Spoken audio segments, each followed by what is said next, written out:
This review is going to be on the Himel Bros King Mob Monkey Boot. So before I get started with the review, I just wanted to mention a few things about the brand Himel Bros. So the company was started by a guy named Dave Himmel, and he's somewhat of an expert in the leather jacket community.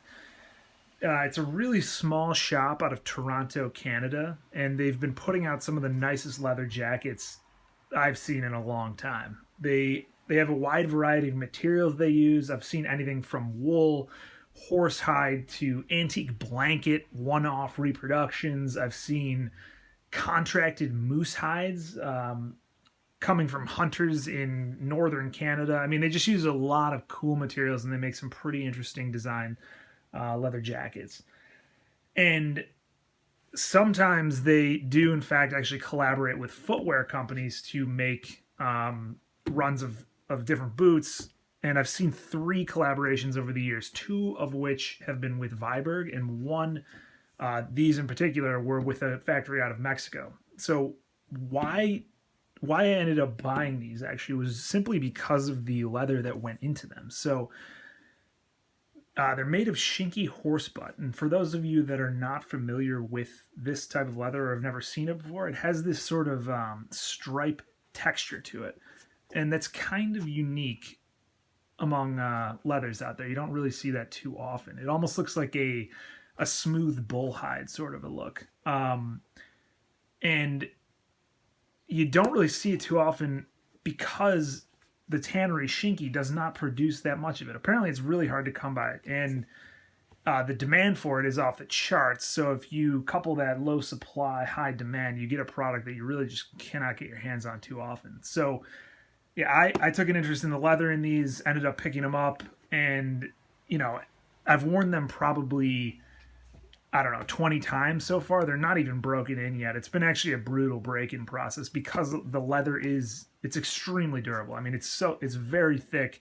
I don't know. These are some of the toughest boots that I have ever worn and tried to break in.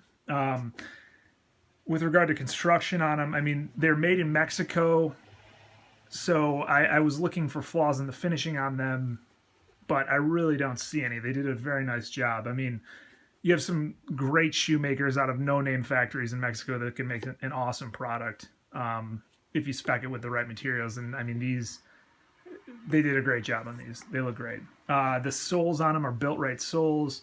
You have a 270-degree Goodyear welt. The thread in this is cotton, apparently.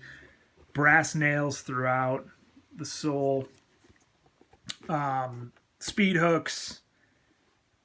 This green stitching is apparently something that Himel Bros, the company, thought would be a cool add-on, because their logo, I guess they use a lot of green thread in their logo, but just something unique about it right there. Just a quick anecdote about the difficulty in obtaining this horsebutt. So Viberg collaborated with Division Road to put out a pair of perforated cab toe service boots a while ago, and they sold out within, I think, hours. I mean, they sold out quickly on Division Road's website. I was pissed because I was trying to pick up a pair of them and I couldn't. So I was hoping that a pair might appear on eBay later on. And I was looking on eBay for a while, and then one actually did appear in a half size smaller than what I take. So one of the main rules in footwear sizing that I go with is you're never really supposed to buy a pair of boots that are too small at all. Like, don't expect them to stretch. They're not. If they don't fit on the first wear, they're not going to fit. So I almost broke my personal rule, but ended up not, because the price on eBay was more than the price on the Division Road website. And I let them go, and ultimately the next day they sold for the asking price. So they actually appreciated in value. That speaks to the demand of the material. I mean, somebody spent, I think they sold for $875 on eBay. Division Road had them for something like $820. Don't quote me on that price, but they sold for more than the Division Road asking price. Pretty wild story.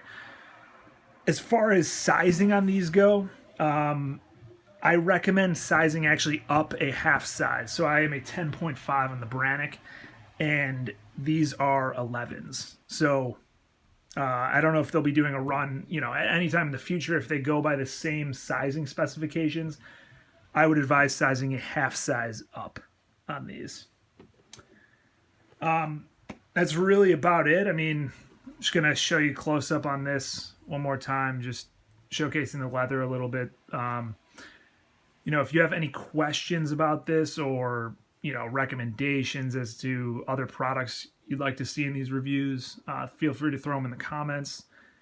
And again, if you found this review valuable at all, I would really appreciate it if you would subscribe to the channel and or like the video.